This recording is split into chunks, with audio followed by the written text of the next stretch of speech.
Hello everybody, welcome to Sonic Talk, episode 862, recorded today on the 24th of September as we head towards Bristronica, which is the next big show event. We'll be there, obviously, filming, and if you're there, say hi. We'll be around for all 2 days and probably hanging about in the evening, maybe relaxing, I think we'll say as a euphemism. That will probably be the best way to approach it. This is the Music Technology podcast. We talk about all things to do with music, electronic music mainly, synthesizers, drum machines, studio equipment, studios, performing, all the stuff that surrounds it and all of that. I want to say thanks very much to everybody who's joined us on the chat room. We've got a few familiar faces in there. Floppy Winkle and the Cult of the Deadly Feelers. I've never heard that one before. That's a great handle. Wow. Kissing the Machine, Lady Babs, Chris S, Carl Bedford, nice to see you, James Glue. I'm sure we'll see some of these people at Bristol Cheapo Card Company, and of course Wagyu, who's there doing his thing, moderating and keeping a lot of the stuff running behind the scenes. So it's very nice to have you there. Thank you very much. Before I get on to our guests, we've got a couple of new guests this week. I'm just going to encourage you to think about joining our Patreon, because it's a very supportive thing to do and it really helps us keep doing what we're doing. Back after this. There are so many great reasons to join our Patreon. Ad-free versions of our reviews and other videos, plus exclusive content like extra review footage and hidden gems from an extensive archive. Get early access to selected videos, enjoy the Sonictalk pre-show banter, and there's a growing library of sample instruments and impulse responses to choose from. You'll also get access to our Discord server and a private monthly hangout with the team. So head over to patreon.com/Sonicstate to see the latest offers and explore our ever-expanding collection of Patreon-only content and help keep what we do independent. See you there.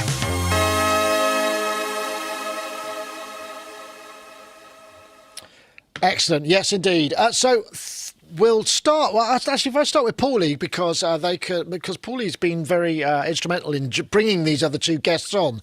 So it's a sort of move in. So Paulee, Paulee's there in Bristol, back from Birmingham even. Back from you did a gig on Monday in London. How did that go? Your talk, was it good? Absolutely brilliant. The guy before me made an instrument where it was a series of finger socks which sensed pressure. So people with muscular dystrophy who don't have much strength but have a lot of movement can, control MIDI devices. So I'm going to interview him, which should be really cool. But yeah, they loved it. I just did a variety of songs and talked a bit about my journey, and stuff like that. And nice. Yeah, it was absolutely brilliant. But it's been going pretty well, these last couple of weeks. I got some new toys in the studio. I know. I've got the new PPG module by Liquid Sky devices. The PPG 2.2, yep. And also the other VCO, the V4CO, with this crazy glitch expander, which lets you take the 8 separate bits from the wavetable if you want, which sounds pretty trashy. So that's pretty cool. Also got this lovely case from Bit by Bit Synths. He made a case for me with Paulee on. Excellent, in nice retro font as well. That's lovely. Yeah, and it says Paulee, Skiffy 42 Paulee edition on, so that's really cool. But yeah, and I guess the other thing which I can reveal now is I am coming to Bristronica. Whoa! Excellent. Way, which is mainly your doing because you organised the journey and Andy organised the hotel. So that's brilliant. I haven't had to do much at all, but yeah, I got these stickers made for Bristronica. So if you see me and you want a sticker, just come up and say hi. And they say on them, we got some stickers too. The holographic stickers, and they say synths are my kink, magical synth adventure. Nice. So grab one of them if you want, to place one on your modular or wherever when you see me. Can I get one through the post? You can get one through the post. That's fine. I'm sure that's fine. Well, before I introduce my other guest, sorry, I've just realised I forgot one of my intro sections, which is just, I'm flustered. New guests and new stuff. There's too many things going on. I was just going to say that coming up, we've got a bunch of things. Don't forget, we've still got the UVI Sonic Bundle worth €799. That's going. I think if I press that, it will probably post the link. Yes, it. No. Oh, I have to do that, don't I? Yeah. If I do that, it probably posts the link. There we go. No, that doesn't work at all. It doesn't matter. Anyway, so the UVI Sonic Bundle, that's available. If that's sonicstate.com/competition, is how you enter. Also, Ableton 12.3 video is out. We did a really nice thing with Tom Glendunning, who doesn't work for Ableton, I'd like to add, but he came in and showed us the new features of the public beta of 12.3. And of course, we got our every question of the week. Question of the week was, what are you most looking forward to from Machine of Bristronica? And Rob Van Gammeren said, my bed after the after, which I think is a fairly reasonable thing to say. And I thought I'd introduce one more new thing, which was On This Day in Music, which on this day, apparently in 1969, 2,500 fans attend the first Elvis convention in Cincinnati. How about that? Wow. Random music fact of the day. So now I can introduce our other guests, so we can get on to that. Now, sorry to hold up for you guys. I'm sure you're gagging for we'll start with Matt Thomas, who's there. Matt, of course, you might look like you're in a bunker, because you sort of are, aren't you, really, I suppose? Yeah, the magic trick is I am in a bunker, and that has created this impression. So yeah, I am in a nuclear bunker. It's a project I call War Synths, and essentially it's a place where I brought loads of gear from the Cold War period, so like, roughly 1946, 7, 8 through to like 91. If you want to push it, you can debate about what's Cold War. And I have got the odd thing in here that isn't Cold War. Like, I wasn't going to like throw my Plinky in the bin. So, but primarily what I've got here is just loads of like really great early synths, and then the stuff before synths. So all the B&K. Yeah, there's a lot of test equipment there, some lovely piles of B&K and all that stuff. Beautiful stuff. Well, I mean, Paulee was showing off. Let me see if I can reach it here. Some new gear that came in. This arrived yesterday.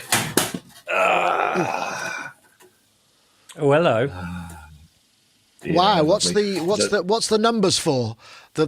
Is that the voltage output? This is the pitch tracker and frequency multiplier. So if you sing into this, it plays along with a square wave. If you give it any kind of monophonic source, it matches it and kicks it out as a square wave. But you can also multiply the frequency. So you can stick it up an octave or 10 octaves, or it can actually do like a 99 times frequency shift, which is, only for goodness, particularly sharply eared bats. So this arrived, and like it's the old B&K gamble, like it's that oxymoron: test equipment brackets untested.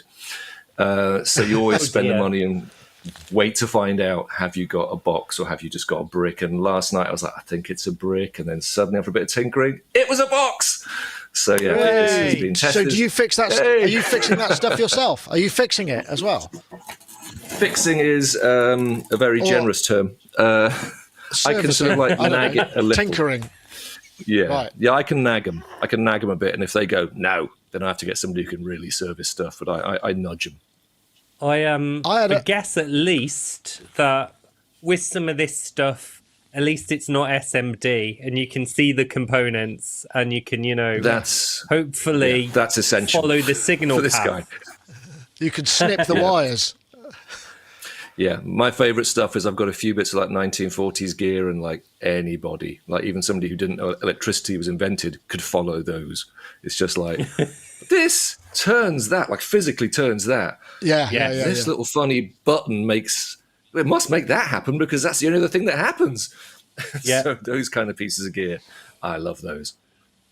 I did actually have a video with a link, because the idea is obviously you're sort of somewhere near Wrexham, which I think what you need now is if we can get all of those benefactors who've been joining the Wrexham football club.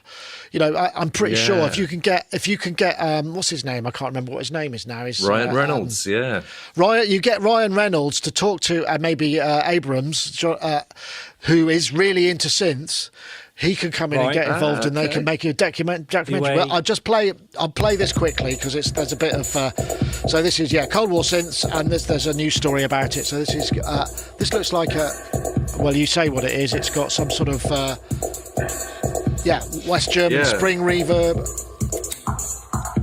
Yeah, that's a NATO communications filter. So there's lots of this stuff isn't music gear, but it is music gear if you mess with it.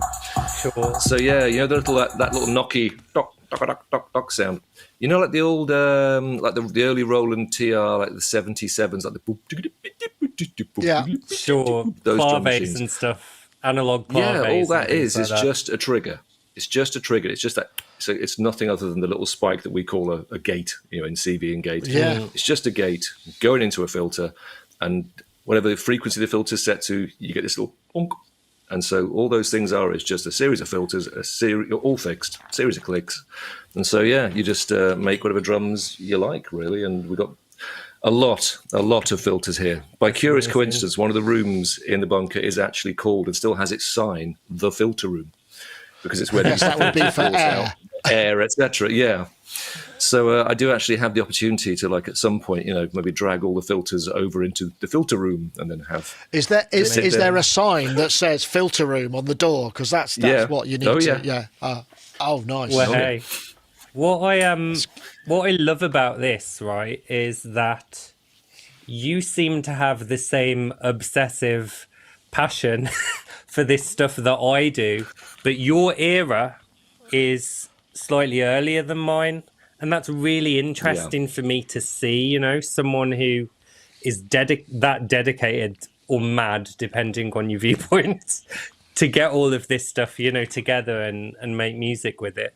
So I can really relate to that desire to pick up bits from a certain era and then, make music with it, show it to people.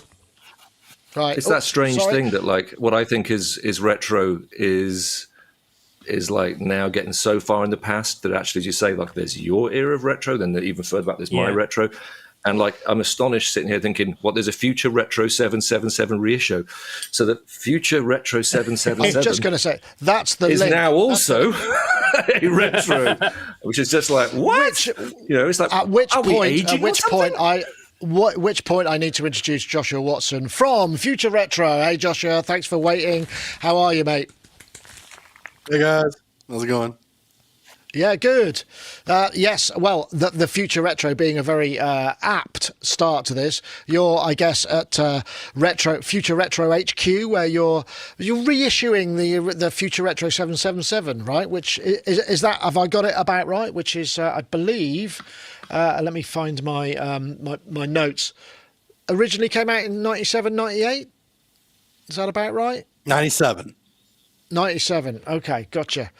I was talking earlier, I was talking earlier because when we started Synthsite, which was in about 94, I think it was, was sort of where Sonic started.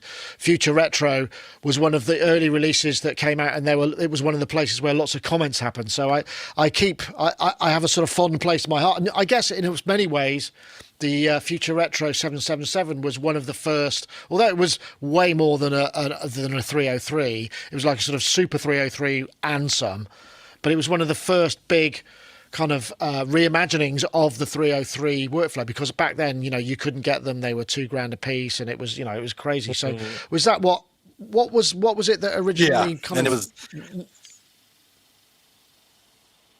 what originally made you want to remake? I'm sorry, what was the question?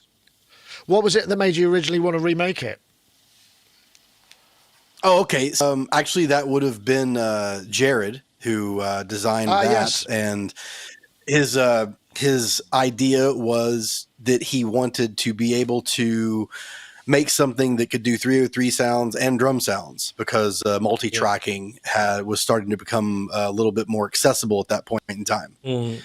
And so I think that was the main inspiration, was just to be able to make a device that could do drum sounds and 303 or other synth sounds in between those.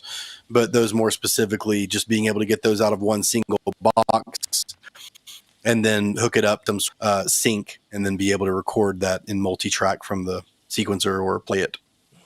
So you're now working on a kind of reissue for, I guess, I checked the Kickstarter. I'll press the button, and then we got a bit of video intro, Future Retro 77's issue. Why not? Let's just go in with this. Is the perfect circuit demo of, I guess, the original, which has just got, has got. Are you going to stick to this? Are you just rebuilding the thing as it is, or are you going to feature creep, as sometimes happens? The analog section is the same as the 1999 revision. And the sequencer is going to have a little bit of feature creep. We're going to... A lot of people wanted the up-down buttons to be changed to an encoder. So we moved an encoder to the right side of the display. We changed the display to be an OLED, a large 2.4-inch OLED. And we added the remix feature that was popular on our Revolution synth and our Orb sequencer to this sequencer. And then we are going to add the time signatures and the swing from the Swinks, which was a standalone unit that we released in the mid-teens. And then we are going to add gate length and ratcheting to the steps. Okay. And that's about it. We're trying to keep it down to where used it in the past, your muscle memory will still be intact. But we're just trying to offer a few new things to just sort of upgrade it, as well as this will be the first Future Retro product that has USB on it, so that you can update in the field and be able to get input and output over USB, at least for the MIDI. I don't believe we'll be doing the audio yet, maybe in the future, but I think that's a little beyond the scope of the project for now. Yeah, well, I was checking out the Kickstarter. Seems to be going really well. I mean, October 26th for delivery, but you'll double your target, and it's doing great. I think it ends on the 11th of October, which is by coincidence happens to be a significant birthday for myself as well. So we can all wish ourselves. It'll be October 10th in the States, and that's actually Tim's birthday, who does all of our layouts. Oh wow! Okay. Well, how copacetic, as they say. You guys share a birthday in separate time zones.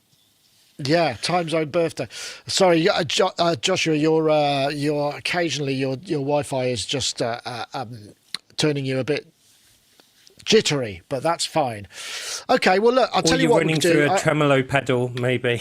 Yeah, either that. It could be that, or maybe we've rerouted you via something down at Matt's place, which is just kind of mangling the sound. That would be an interesting one. Intercontinental. He's doing it on purpose. Matt is doing it on purpose. There's got to be some kind of acronym that's sort of like ICBM, which is obviously in a nuclear bunker, but has something to do with intercontinental audio patching or modular patching or something modulation. Like that. But yeah, I guess we could do. There we go. You're already tuned. You're right tuned into this, Matt. So nice work. I'm just going to take a quick break. Nuclear puns. And we'll be back just after this. See you in a minute. Welcome to Ozone 12, your complete mastering suite. Trusted by producers and engineers for over 20 years, Ozone now features an overhauled assistant that puts you in full control. The latest mastering tech provides louder, clearer tracks and 3 brand new additions to its 20 plugin toolkit. Fix the unfixable with STEM EQ. Locking your low end in any listening environment with bass control, and magically revive overcompressed audio with Unlimiter. Whether you're working on your first release or the next #1 hit, Ozone 12 gives you the control, power, and speed to realize your creative vision and bring your tracks to life. Download a free trial or upgrade today to experience the full toolkit for yourself. Available now at iZotope.com. And we'd like to thank iZotope for sponsoring Sonic Talk. Now back to the show. Yes, indeed. So, Josh, what are there any of the Future Retros things currently in production? Because obviously, the last thing I saw on the site was the Vectra and some updates for that. Is there still a Future Retro kind of production facility? I mean, how's that all working? Yeah, so we brought back the Swinks for the end of this year. We just did a limited run of 100 of them, and those have been moving pretty well. And we just ended production Vectra, which was our first keyboard has like a performance sequencer, and it's a digital synthesizer with an analog filter. It's a vector synthesizer. But we just ended production on that. It just started becoming expensive and complicated to build. So we may dig back into that IP in the future and do something a little different with it. But yeah, the main focus right now is just the 777. We offered it for the original price of $777 for the first 150 units, and that sold out in 5 hours, which was really shocking and humbling. I mean, we have a lot of we have a lot of great customers. We have a lot of frequent flyers that'll constantly show up on our socials and comment and things. So, we do have a really great fan base, but we did not realize that it was actually that maybe large and that excited to see that. So we still have about half, or maybe we still have about 2/3 of the $888 tier left. And then there will be another 150 units of knives.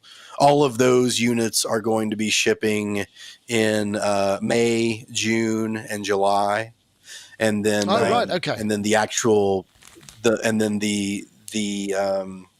actual release with an MSRP of 11.9, that will be in like that more October date you all were talking about. Okay. That's more like the dealer date, and then going into Q4 is whenever we would be shipping to the dealers that were unable to do the Kickstarter. So we're trying to get it for a little bit less than what their normal price would be, and then also they'll get it earlier than any other dealers. So hopefully some other dealers will pick up on that too. So Joshua, it sounds to me like there's something timed on your network that is taking up all your upload bandwidth, because you're glitching about it feels like about every 20 seconds. So I don't know if you can have a quick look at that while I move on a little bit to maybe another topic, unless Paulee's got anything to add. If you don't mind, and I'll move closer and plug in. Okay, thanks. No worries. I just wanted to mention a couple of the things about the 777 that look really appealing. One is, it doesn't seem to have dedicated LFOs, but the oscillators are really, really flexible. So you can use, an oscillator to modulate another, like do VCO FM, do filter FM and stuff like that. And I think that is really, really cool to have with the sequencer as well. And the other thing I noticed was, of course, with the 303, you'd traditionally run it through a Boss pedal, wouldn't you, to get a bit of going. But this has overdrive built in, so I think that's a pretty good win, because you can set it how you want without the extra leads, without the extra power and stuff like that. So those were my two things I noticed about the 777, basically. Yeah, nice. Matt, have you got any 303 kind of action? And what's vintage 303? Have you got anything from Coldwar period that would compare? Yeah, 303 is a strange one, because it's so particular. That's the thing, is like, because one of the curious things is, if you mess around it, there's a VCS3 here. They're curiously capable of doing something like it, because it's got a kind of like an 18 dB filter that it doesn't have the resonance. It hasn't got that resonance tone, but there is something when you actually mess around with the VCS3, that sort of liquidity that sometimes you kind of go, everything when you go past 7, don't you, on a VCS3, everything just drives. The 7 to 10 or 7 to is where everything gets like crunchy.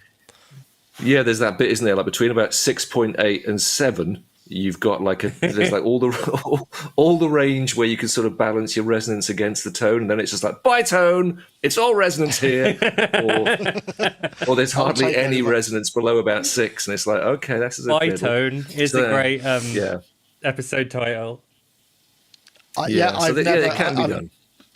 I've never had much time to spend with a VCS3. I remember Will had one in a studio that I used to work in quite a lot, but I never really got a chance to play with it. It doesn't kind of quite, it doesn't work with the way my head, I understand, my thought process thing goes. I'm just trying to think if it is a strange thing. Okay, well, maybe we'll get onto another topic. I think this is quite exciting, actually, and I don't know if anybody else does, but I'm going to go anyway. There's no video. There's just a bit of. It's a bit of what am I trying to say? A bit of rumor, which is the. Let's see. I think I can scroll on here. Let me just see if I can. This is on Gear News, and it's the news that. Basically, it looks like there's a couple of new, or possibly at least one new, of the KO2 flavour, because obviously we had the original, then we had the medieval, which was frankly a bit of a laugh, really. It sort of felt like a bit like a carry-on version of Music Technology. And then Crumhorn Rompler. Crumhorn Rompler, yeah, but this looks like it could be interesting, more sort of dancehall reggae kind of thing. And what looks like, what they call it, it's a Supertone, which is like a DJ mixer to mix between two. If that's got USB audio, that could be really interesting. Yeah. And this sort of leaks out. The Gear News got the scoop. I haven't got any video or anything, but I don't know. I think the KO2 is quite possibly one of Teenage Engineering's best products, and I find whenever I'm reaching for something just to make a beat quickly, I'll use that. I mean, it doesn't have quite the top end I'd like, but it's pretty good. I don't know. What do you think, Paulie? I mean, it's going to be about. They say it's going to be about $300. This looks interesting, though. It's good. It's good that they make stuff in a variety of price points. Because I won't have to spend too much to get this to match my table and singing dolls. Sorry, but that's true.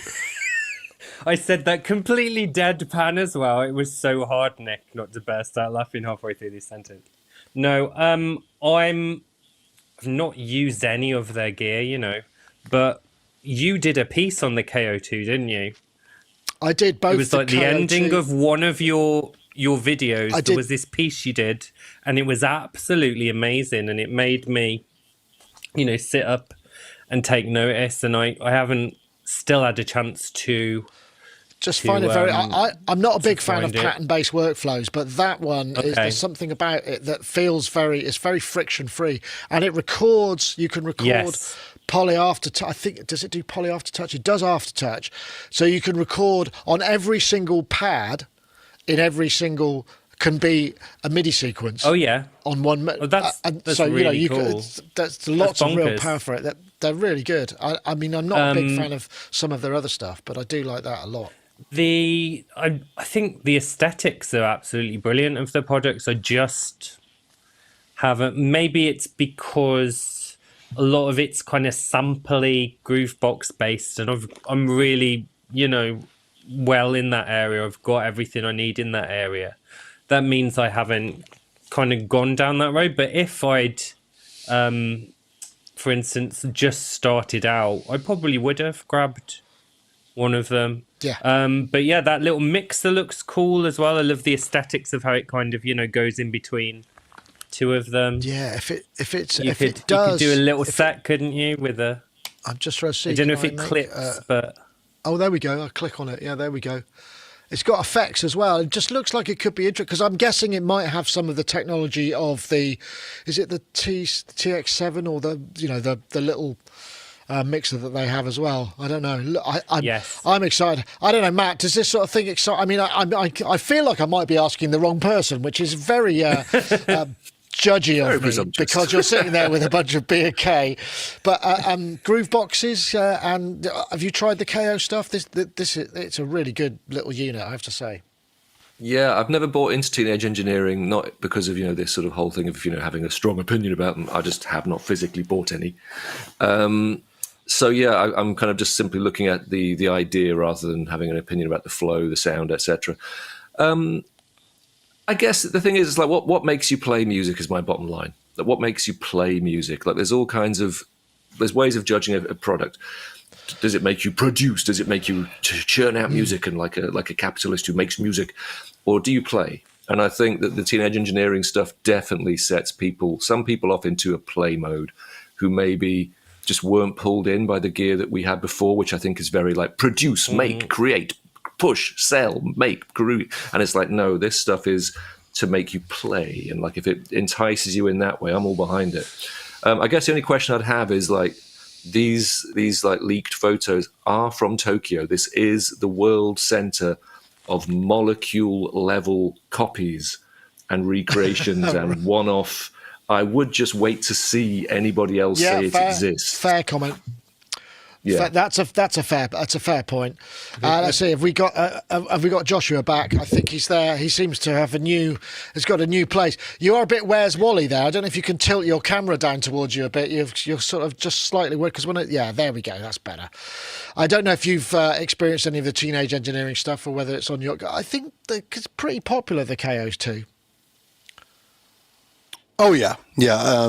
I've used a lot of their stuff. I have not used the newest model, the KO2, but I've definitely used their previous models, and their workflow is quirky and kind of leads you into making some things that you might have not made had you not used it that way. So I think that's pretty cool. Yeah, I guess that's the thing is, as Matt was saying about the playing concept, it definitely sort of.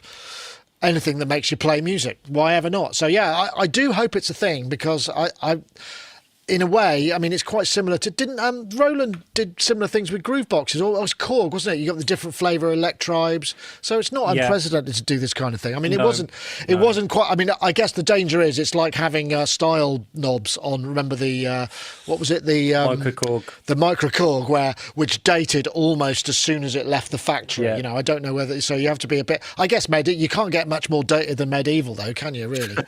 No, you can't. No, that's dated on purpose. No. I think if they put some of their synthesis stuff, they've got the little pocket operators, and I've had to go on a couple of them. And although they're quite fiddly to use, some of the synthesis behind it is actually quite good, for making weird drum sounds and stuff. So maybe they'll. Well, these are generally all. Yeah, these are generally all sample based, but if they've got enough DSP to maybe put some of their machines in there, that would be quite interesting. Yes, but that's exactly. really starting to. That's probably a different product. I don't know. It could be an interesting one. But yeah, it's a good thought. But it could have the same form factor, couldn't it? I guess with the pads and the screen and stuff. That's true. I've just thought of a link. You said the word form, which is obviously another big release this week. We have Sequential. Sequential have the form out. Yeah, I am. I'm on fire today. I don't know what it is. Well, I'll press the button and we can have a look at that because we've got one. There's one over here which arrived, and I didn't do day zero because we've had so many people in to sort of film new product for release, and then anyway, I'll press the button and stop talking.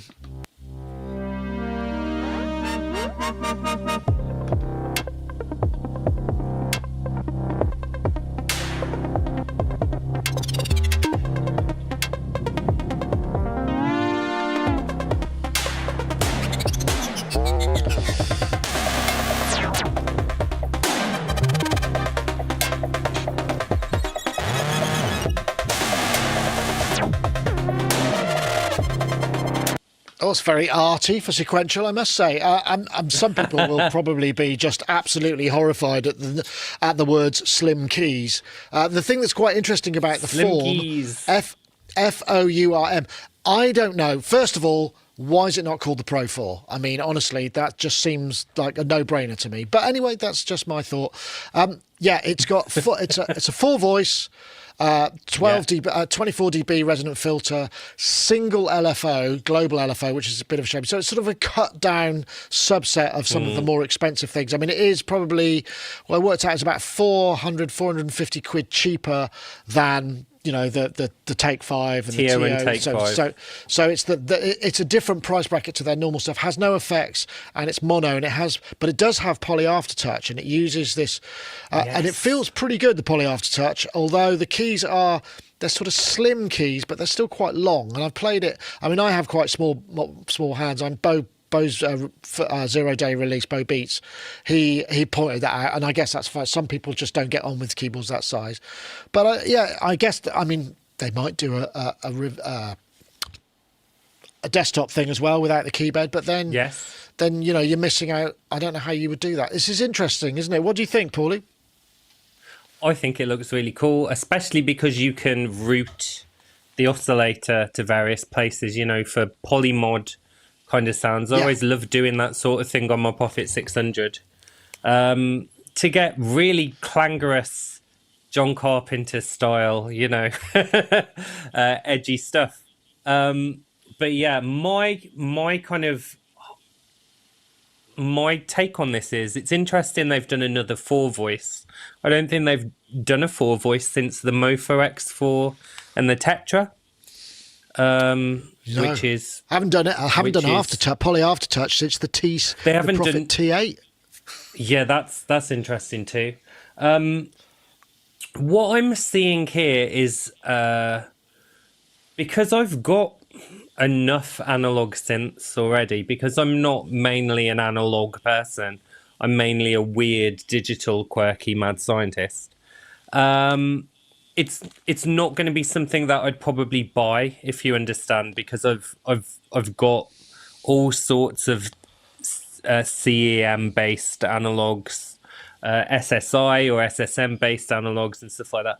But what I'm seeing here is the potential for a form factor with these synths, and guessing that at some point they are bound to do a new Polyevolver or Prophet VS or Prophet 12 or Pro 2 hybrid design using this chassis and these parts, you know? And I would be all over that like a rash. I would. Because I love Sequential's hybrid stuff. I think obviously this is aimed at people who want an analog poly but can't afford to pay, you know, the asking price for something a bit further up the food chain. I know, Joshua, I mean, based in the US, Sequential, classic American synthesizer maker. Have you got any Sequential stuff on your bench anywhere? Do you reach for that? Oh yeah, it's a classic yeah, sound. quite a bit. Yeah, I've been a fan of theirs for a long time. I've owned and do own a lot of their synthesizers. I think this is a really interesting release. You know, it's kind of I could imagine someone that would have like the smaller Hydrasynth could add this to their arsenal. Right. Yes. You know, I think there's definitely a group of people that would be into this, and I also thought it was pretty great. They released it because it was like when they did the Oberheim release not too long ago. Everybody was you know, crying out how expensive it was, and so this is a great follow up to that. I think just to be like, well, here's your $900 poly. Yeah. I mean, it's still got, it's kind of a tough market because, I mean, unless you're going pure analog, I mean, because I was thinking 4 voices, the hybrid, the Minilog XD, that's considerably less expensive. And of course the Hydrasynth Explorer, which is obviously full DSP, a different beast, but more synthesis and more effects and more stuff, I suppose. It depends what people want, but if you want that kind of pure analog, then I guess that's the thing. I mean, Matt, you know, you want analog, you got to pay for analog, right? I mean, as is referenced by your background, I think, you know, anytime you mention that word. Your eyes are drawn this way. Yeah, I mean, basically, I'm happy to sort of like ignite a flame war. I'm not happy to ignite a flame war. I mean, the world doesn't need any more division, but here is some. I have an opinion. I just have an opinion. It's not yours. It's not against yours. It's just my own experience. Well, you're safe in a bunker, so... Yeah, I'll just lock the door and then go, right, tell you what I think. This is nothing against Sequential or any of their products. It's simply a fact of the sort of analog engineering that is in use today versus when it first came through. So the analog synths in the Paulee field that I really like tend to be this is purely just gut reaction. This wasn't like a policy. I realized later, that's what you're liking. Sure. It tends to be people's first or early attempts at doing Paulee, at which point their answer to Paulee is, take the guts of one of our mono synths, make as many of them as you need voices, and put them in a really massive box, and then send them out one output. And they sound a certain way. And then as people got cleverer and more refined and cost conscious as well, clearly, they don't quite sound the same. And I noticed this when I first got my hands on the Alesis, the Andromeda, which I was like, oh, wow, look at the features. Oh, my God, oh, wow. And I got one and I was just like, I can't love this synth. I don't know why. It's everything on the spec sheet says I love it, but I just don't love it. So this is the thing, is like kind of with Paulee synths, personally, I really like it when they do it really crudely. They're just going to go, just make 4, 5, 6, 12 mono synths and stick them in a box. And it's out of tune and unstable, I suppose. That's the... Yeah. So like which has a certain charm. CS80. Yeah. I mean, this is the thing, like, you know, the CS80 over there, like you're saying, there's only one LFO in this thing. One LFO on the 80 sounds brilliant, because if you have a single LFO that everything's sharing, you could then create all kinds of sort of synchronized amplitude and filter effects. Whereas a modern Paulee synth, where, of course, adding infinite LFOs or LFO per voice is a negligible cost difference, it creates a different way of like stuff, and it's more blurry and slurry and complex. Whereas something nice about the simplicity of saying, you've got 4 voices, you've got 1 LFO. It's kind of like the Korg mono Paulee. Like, it just kind of like goes, you've got limited choice. No velocity, just on and off. Yeah. But in that area, it is brilliant. So I think to counterbalance myself, this won't be a CS80. Duh. It won't be a Jupiter 4. Okay, fine. It will be itself, and the fact that it's coming in at a price point with a certain number of voices and a certain limited feature set will create a specific thing it does, and I actually do really like it when a synth isn't trying to be everything and isn't just kind of giving 7 out of 10 across the board, but it's going, I'm going to try and give you 9 out of 10 in this area, and you can't do the rest. So hopefully it will do that. It will do a 9 out of 10 in its lane, in which case those are the instruments I really find pay you back. Yeah, no, I think that's a fair point. That's really cool. It's something we've become accustomed to, isn't it? I mean, as a reviewer as well, I'm sort of constantly, having to say, but it doesn't do this. It would be better. For the price, you would expect X, Y, Z. But it's you're absolutely right. Sometimes things just have something about them, and you just go, wow, there's something about this. I know it doesn't do all of those things, but it has a thing. And that's kind of what you. Character, but I suppose if you're going for budget, then people want as much as they can get for their money. I mean, that's just the way it is at that side of the market, I suppose. Interesting. I forgot one thing, Nick, about that video. The demo is kind of genius in that it goes through a lot of genres quite quickly, and it starts with a genre. It almost kind of sounds like trap to me. It sounds like trap with a guy doing weird things with his hands, which isn't quite my thing. So I was like, okay, let's see where this goes. But by the end of it, it's gone to a bit of a beautiful rip-off, but with different chords so they don't get sued, of Radiohead's Everything in Its Right Place. It's gone from that kind of trap thing to everything in its right place with different chords so they don't get sued. And all these weird sounds going, and I'm like, that bit of the demo is for me. So they've appealed to so many different markets, kind of commercial artists and weirdos alike with that demo. All in a short, I think, it's only a couple of minutes long. It's not very long, that. So good work. It's a brilliant demo. Yeah, no, nice. Amazing. Fair enough. I'm just going to take a quick break. I do have to finish a little bit on time today because I'm going to the theatre this evening and I have to get there in time for a pre-theatre dinner. So I'm just going to press. I'm just going to bring in a message from our friends over at Native Instruments. Native Instruments Modular Icons. Vintage modular synth sounds from iconic artists and instruments, made in collaboration with the Bob Moog Foundation. Part of the Play series, great sounding presets and real-time control. Modular Icons was built from the real thing. Rare modular synths that shaped the sound of electronic music. Everything was sampled directly from vintage Moog, Buchla, ARP, and more, captured in detail, one knob turn at a time. You get the warmth and unpredictability of analog with the freedom of modern tools. The modulars themselves are so expansive, but when you are providing 10 or 12 different incredible modulars, people really have this immense palette to explore and to shape in their own way, to create in their own way. Over 60% of the proceeds go to supporting the Bob Moog Foundation. Yes, indeed. I was going to, where I was going to go now, I'm going to go for the tour film, because I think that we'll all probably have some interesting input into that. So this was the news that Depeche Mode have got a film coming out. I'm going to play like about this much, because any more and I bet you we get taken down. So I'll explain what I'm going to do first, and I'll play it for a really short period of time, and then we'll hopefully be safe. Yeah. So Depeche. Is it literally just going to be do? Yeah, it might be. It might just be that. We'll have to see.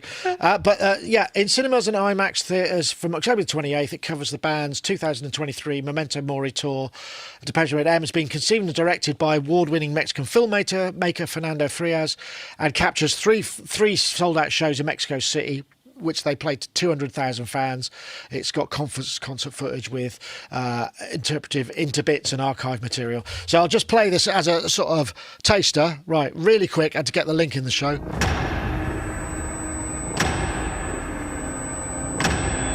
I think we're safe. Good evening, Mexico City! Right, that's it. I reckon we're safe with that, because none of that was copyrightable, unless we did actually get taken down just for an image copyright. I can't remember what it was now. Somebody said, it was the Flat Eric, it was Flat Beats, and then we got taken down for visual copyright, which I've never had before. Oh, wow. Anyway, this looks interesting. I mean, it made me think, though, because it used to be, these kind of big musical film events used to be a really big deal. I remember when I was a kid, going right back to, Peter Frampton Live, which was probably the biggest selling album. I mean, it's a bit before my time, but there's a sort of history of these sort of genre of things, and I just wondered, this is probably kind of fun if you like Depeche Mode. Great. I'm a big fan of their really early stuff and Songs of Faith and Devotion. The rest I'm kind of, I'm a bit ambivalent about it. But I just thought, okay, so favourite rock and roll film or music-based film / documentary, cinema. It could be cinema release or TV, Joshua. You don't have to stick. So I'm just curious what's your classic go-to? I'm going to say the Gimme Shelter. Oh, okay. You stole mine. Ah, dang it. I'm sorry.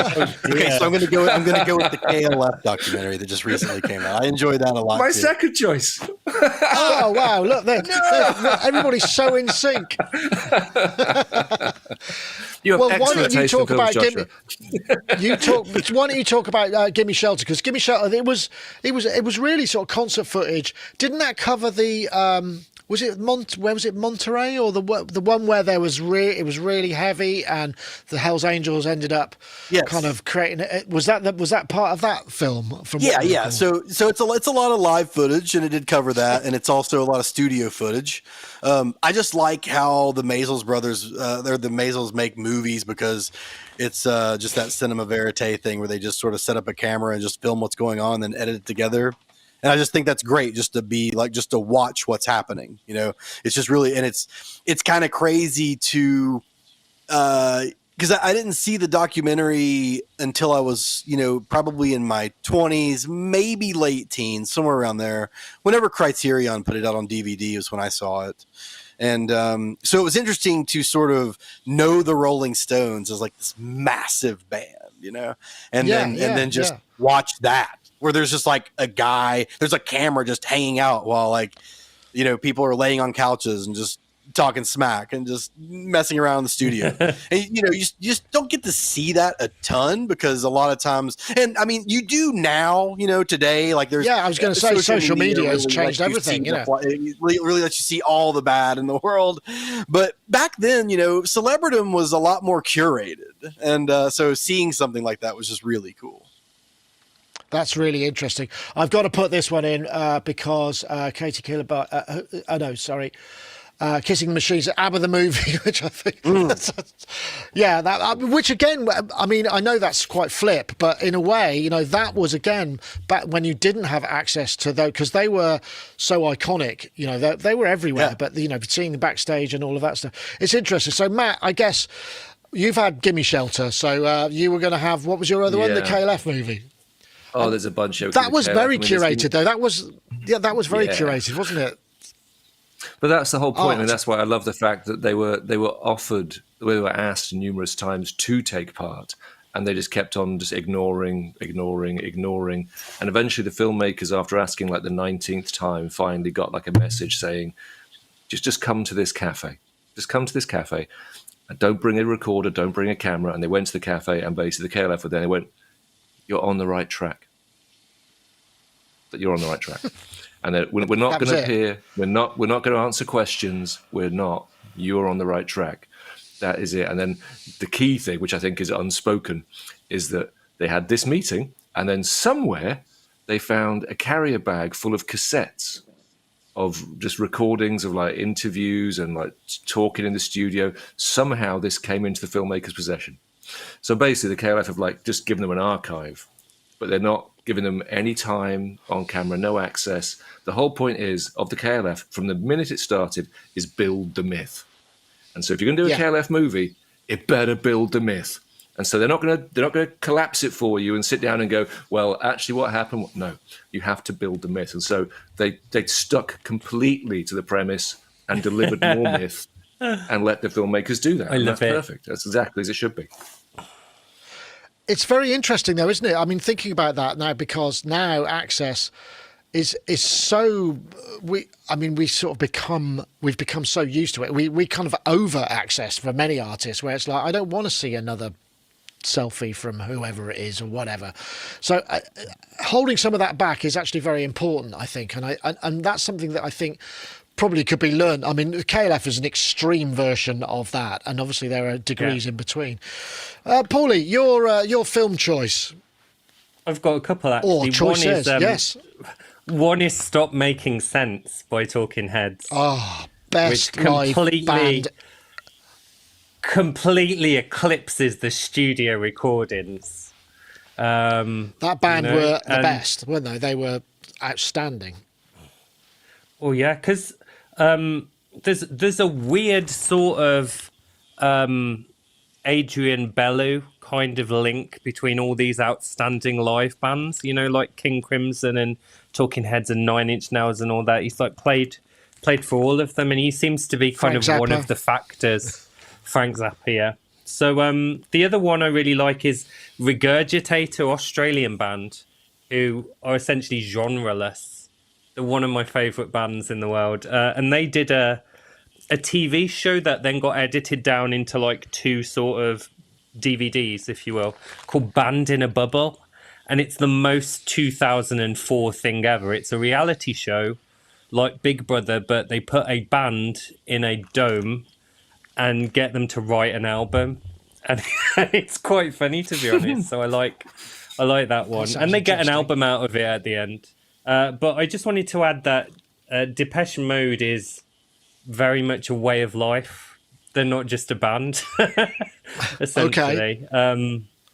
And I find that people who love Depeche Mode, I just have an instant connection with, because they're a little bit weird in the same way that I'm a little bit weird.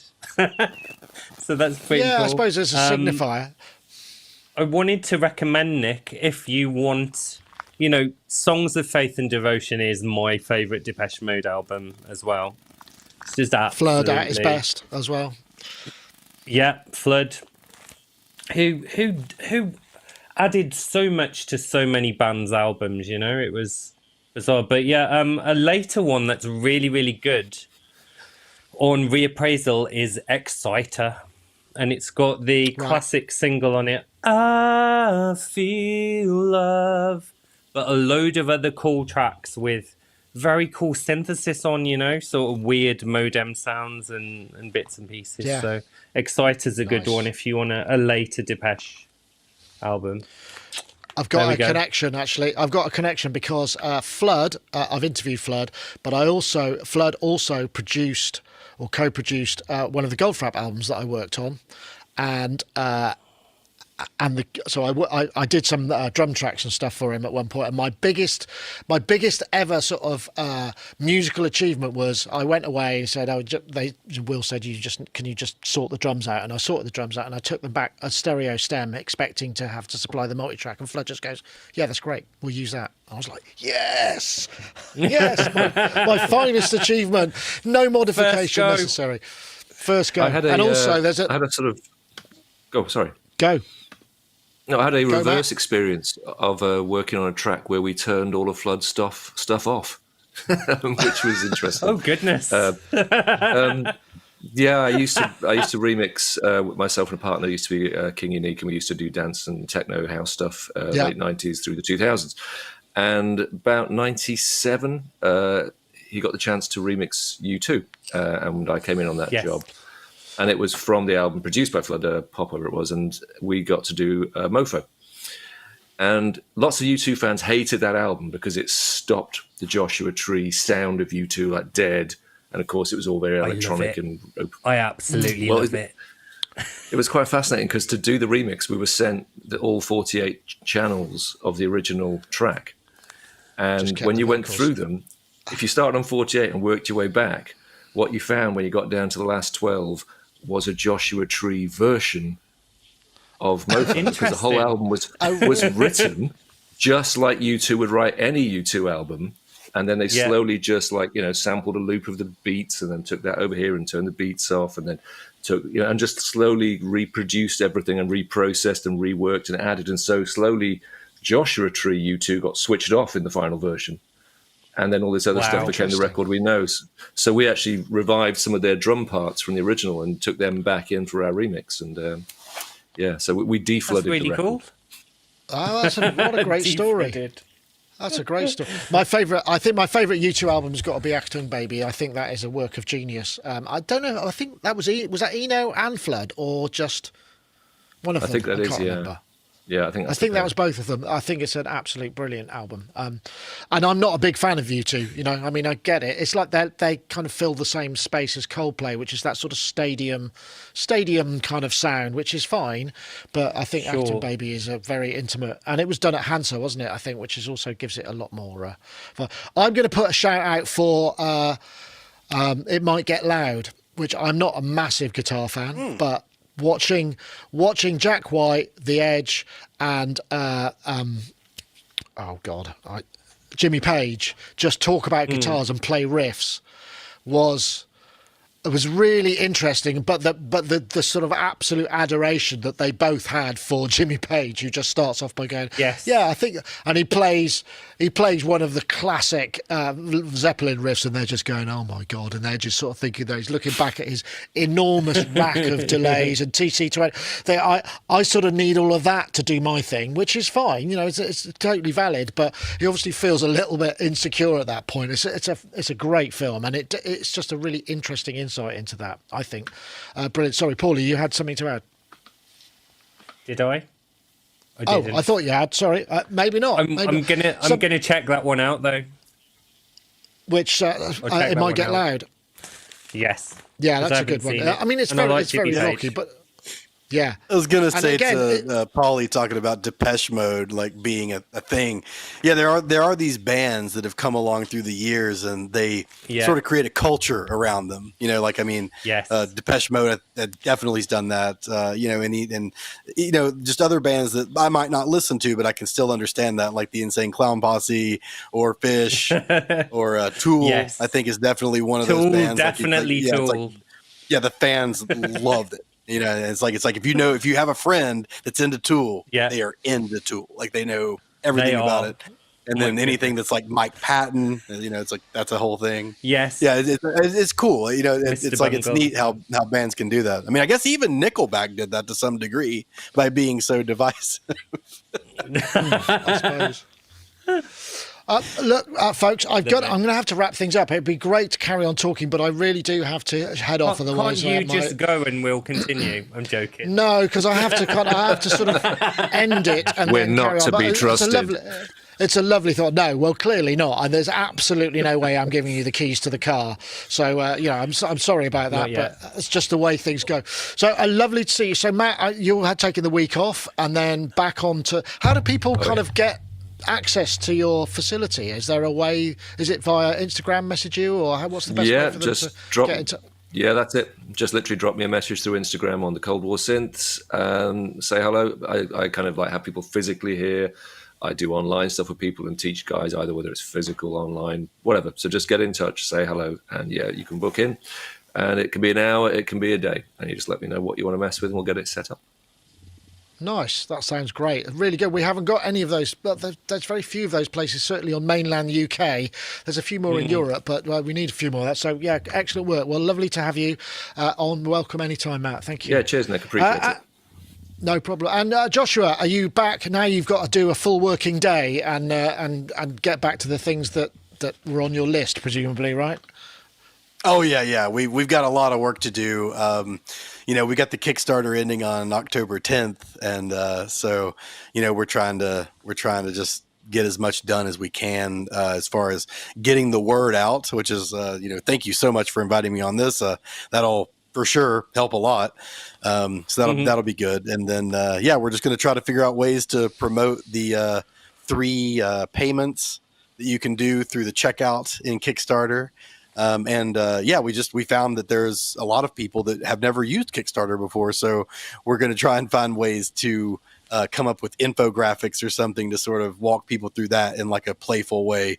If you want to look at our socials, we have all kinds of, sort of interesting advertising ways that we use this time. That Dalton did for us. So we're really excited about that. And we got a lot more coming out the next few weeks. So we're going to stay pretty busy just doing that for the next couple of weeks. Excellent. Well, lovely to have you. And also, Paulee, I guess we'll see you in person in a couple of days. So, get ready for Bristol, I guess, right?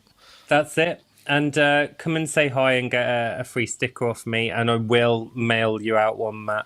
And actually, I'm disappointed, Matt. When Nick asked you how to get in touch, you didn't say, email me or Instagram me, and I'll add your iris data to the eye scanner so you can enter the bunker. I think that would add some lore. I'm sorry. I feel like I need a pass. A pass and a Geiger counter. Yeah, that's fair enough. Well, thank you very much, everybody. Thanks to all the people on the stream. Sorry, it's a little bit cut short, but I've got stuff to do. We'll see you at Bristronica. Please do say hi. We shouldn't be too busy, so it should be all right. Take care, everybody. That is Sonic Talk 862. See you next time. Bye-bye. Nice one.